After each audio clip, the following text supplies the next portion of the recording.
எத்தனையோ தலைவர்கள் உருவாகலாம். ஆனா எல்லா தலைவரும் ஆளுமையாகிட முடியாது. ஒரு ஆளுமை அப்படிங்கிறது எதிரிகள் கூட மதிக்கக்கூடிய, அவங்க ஒரு வார்த்தை சொன்னா அது எதிரிகள் கூட மறுக்க முடியாத ஒரு இடத்துல இருக்கக்கூடிய ஒரு மிகப்பெரிய ஒரு சக்தி தான் இந்த ஆளுமை அப்படிங்கிறது. அப்படிப்பட்ட ஆளுமை அப்படிங்கிறது நம்ம தமிழ்நாட்டுல நிறைய பேர் இருந்திருக்காங்க. மறைந்த முதல்வர் பொன்மனச்செம்மல் எம்ஜிஆர் அவர்கள், அப்புறம் டாக்டர் செல்வி ஜெயலலிதா அவர்கள், அப்புறம் இன்னைக்கு இருக்கக்கூடிய சூப்பர் ஸ்டார் ரஜினிகாந்த் அவர்கள், அப்புறம் மறைந்த முதல்வர் கலைஞர் கருணாநிதி அவர்கள் அப்படின்னு தமிழ்நாட்டுல எத்தனையோ ஆளுமைகள் இருக்காங்க. அந்த மாதிரி தெலுங்கு சினிமாவில இருந்து வந்த ஒரு மாபெரும் ஆளுமையான திரு என்.டி. ராமாராவ் அவர்களுடைய பிறந்த நாள் இன்னைக்கு. அப்படிப்பட்ட ஒரு ஆளுமையை பற்றி சில விஷயங்கள், சில சுவாரஸ்யங்கள், அதனுடைய ஒரு தொகுப்பு தான் இன்னைக்கு நம்ம வீடியோவை பார்க்க போறோம். அன்பு நண்பர்களுக்கு வணக்கம். இது தடம் யூடியூப் சேனல். தடம் பார்த்து நடப்பவன் மனிதன், தடம் பதிப்பவன் மாமனிதன். இன்னைக்கு நம்ம வீடியோக்குள்ள போறதுக்கு முன்னாடி நம்ம சேனலை சப்ஸ்கிரைப் பண்ணாதவங்க சப்ஸ்கிரைப் பண்ணிடுங்க. மறக்காம பெல் பட்டனையும் கிளிக் பண்ணிடுங்க. வாங்க இன்னைக்கு இந்த வீடியோக்குள்ள போலாம். 1923 பிறந்தவர் தான் திரு என்.டி.ஆர். அவர்கள். ஒரு நல்ல கவர்மெண்ட் வேலையில படிச்சு ஒரு கஷ்டமான ஒரு சைல்ட்ஹுட் தான், ரொம்ப ஒரு சிறப்பான வாழ்க்கைன்னு சொல்ல முடியாது, ஒரு கஷ்டமான சைல்ட்ஹுட் தான். அதெல்லாம் கடந்து ஒரு நல்ல கவர்மெண்ட் வேலை மாதிரி ஒரு நல்ல வேலையில இருக்கிற காலகட்டத்துல தான் நடிப்பு ஆர்வத்துல சினிமாவில் நடிக்கிறதுக்காக அந்த வேலையை விட்டுட்டு சினிமாவில் வாய்ப்புகள் தேடினாரு. அங்கேயும் பல போராட்டங்களுக்கு பிறகு அவருக்கு வாய்ப்பு கிடைச்சது. அவர் நடித்த முதல் படம் மனதேசம் அப்படிங்கிற படம் 1949 வெளிவந்துச்சு. இந்த படத்துல ஒரு போலீஸ் ஆபீசரா ஒரு சின்ன ரோல்ல என்.டி.ஆர். அவர்கள் பண்ணியிருந்தாரு. அதுக்கப்புறம் அவர் ஹீரோவாக நடிச்ச முதல் படம் அப்படிங்கிறது அடுத்த வருடமே வந்தது. பல்லெட்டூரி பில்லா அப்படிங்கிற படத்துல தான் முதல் முறையாக என்.டி.ஆர். அவர்கள் ஒரு ஹீரோவாக நடிச்சாரு. அந்த படமும் ஒரு நல்ல ஹிட் ஆச்சு, ஒரு நல்ல சக்சஸ்ஃபுல் பிலிமா இருந்துச்சு. அவர் நடித்த ஹீரோவாக நடித்த முதல் படமே ஒரு மிகப்பெரிய வெற்றி படமாக அமைஞ்சது.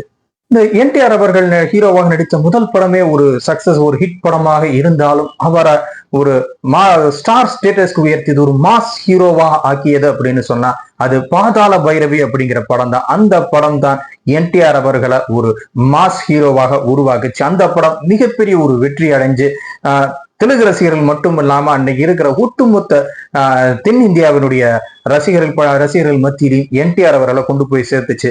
அந்த வகையில இந்த பாதாள பைரவி அப்படிங்கிறது தான் என்.டி.ஆர். அவர்களுக்கு ஒரு மிகப்பெரிய அந்தஸ்தை, ஒரு கௌரவத்தை, ஒரு ரசிகர்கள் மத்தியில ஒரு இடத்தை பெற்றுக் கொடுத்த படம் அப்படிங்கிறது இந்த பாதாள பைரவி அப்படிங்கிற படம் தான். என்.டி.ஆர். அவர்கள் அப்படின்னு சொல்லும்போது நம்ம எல்லாத்துக்கும் தெரியும் அவருடைய ஸ்பெஷாலிட்டி அப்படிங்கிறது அவர் இந்து கடவுள்களுடைய வேஷங்கள்ல தோன்றதான். அவர் எந்தெந்த படங்கள்ல அப்படி அந்த கடவுள் வேஷங்களை ஏற்று தோன்றியிருந்தாலும் அந்த படங்கள் பூரா அவ்வளவு ஹிட்டா இருக்கும். காரணம், அவர் அவ்வளவு தத்ரூபமா அந்த கதாபாத்திரங்களை உண்மையிலே அந்த கடவுளாகவே அந்த படத்துல காட்சி கொடுத்திருப்பாரு அப்படிங்கிறது ரசிகர்களுடையது. இந்த தெலுங்கு ரசிகர்களை பத்தி ஒரு ஜோக் ஒண்ணு சொல்லுவாங்க. உண்மையான ராமனும் கிருஷ்ணனுமே இறங்கி வந்து நான் தான் ராமன், நான் தான் கிருஷ்ணன் சொன்னாலுமே இங்க என்.டி.ஆர். மாதிரி இல்லை அப்படின்னு சொல்லுவாங்க. அந்த அளவுக்கு ஒரு ராமர், ஒரு கிருஷ்ணர் அப்படின்னா அது என்.டி.ஆர். தான் அப்படிங்கிற அளவுக்கு இந்த ரசிகர்களின் மனசுல அவருடைய அந்த வேட பொருத்தம், அந்த கதாபாத்திரம் மக்கள் மத்தியில மக்கள் மனசுல ரொம்ப நிரந்தரமா பதிஞ்சிருக்கு.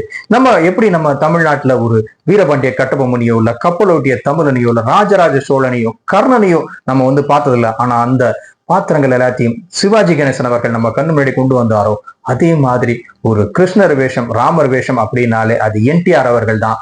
அப்படின்னு அந்த கிருஷ்ணரையும் ராமரையும் நேர்ல பார்த்ததில்லை, ஆனா அவங்க கூட கண்டிப்பாக என்.டி.ஆர். அவர்கள் மாதிரிதான் இருப்பாங்க அப்படின்னு நம்ம கண்ணு முன்னாடி நிறுத்தின என்.டி.ஆர். அவர்கள் இந்த கடவுள் வேஷமாக முதல்ல எடுத்து நடிச்ச படம் அப்படிங்கிறது மாயா பஜார்ல தான் அவர் முதல் முறையாக கிருஷ்ணர் வேடம் ஏற்று நடிச்சாரு. அந்த படம் மிகப்பெரிய வெற்றி. அதுக்கப்புறம் கிட்டத்தட்ட 17 படங்கள்ல ராமர், கிருஷ்ணர் போன்ற இந்த புராண கதாபாத்திரம் கடவுள்கள் வேஷத்துல நடிச்சிருக்காரு என்.டி.ஆர். அவர்கள்.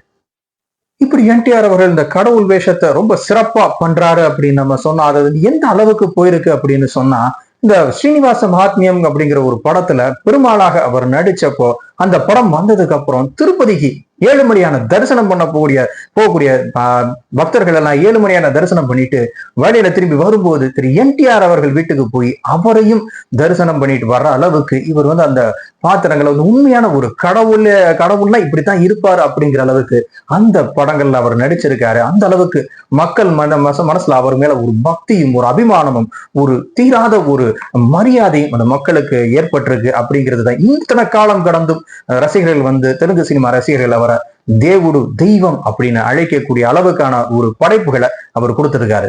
திரு என்டிஆர் அவர்கள் எவ்வளவு ஒரு மாஸ் ஹீரோ, எவ்வளவு பெரிய ஒரு நடிகர், எவ்வளவு சிறப்பான கதாபாத்திரங்களை செஞ்சிருக்காரு, ஒரு கடவுளாகவே மக்கள் மனசுல இருக்காருன்னு பார்த்தோம். இது மட்டும் இல்லாம இவர் ஆந்திராவினுடைய முன்னாள் முதல்வர் அப்படிங்கிறது நமக்கு தெரியும். அன்னைக்கு சுதந்திரம் கிடைச்ச நாள்ல இருந்து காங்கிரஸ் கவர்மெண்ட் தான் ஆந்திராவில ஆட்சியில இருந்துச்சு. அந்த காங்கிரஸ் கவர்மெண்ட்டுக்கு எதிராக இவர் தெலுங்கு தேசம் அப்படிங்கிற கட்சி தொடங்கி கிட்டத்தட்ட 9 மாதங்கள்ல ஆட்சிக்கும் வந்தாரு அப்படிங்கிறது அவருடைய ஆளுமை எப்பேற்பட்ட ஒரு இது அப்படிங்கிறது உணர்த்தக்கூடிய ஒரு விஷயம். 1982 கட்சி ஆரம்பிக்கிறாரு.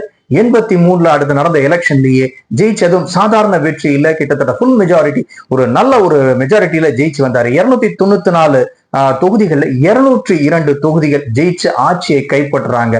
சோ இந்த கட்சி ஆரம்பிச்சு 9 மாதங்கள்ல ஆட்சியை பிடிக்கிறது அப்படிங்கிறது எவ்வளவு கஷ்டம், அப்படின்னா எப்படிப்பட்ட ஒரு தலைவனாக மாபெரும் ஒரு ஆளுமை சக்தியாக அவர் இருந்திருக்காருங்கிறத உணர்த்தக்கூடிய ஒரு அருமையான சம்பவம் இது.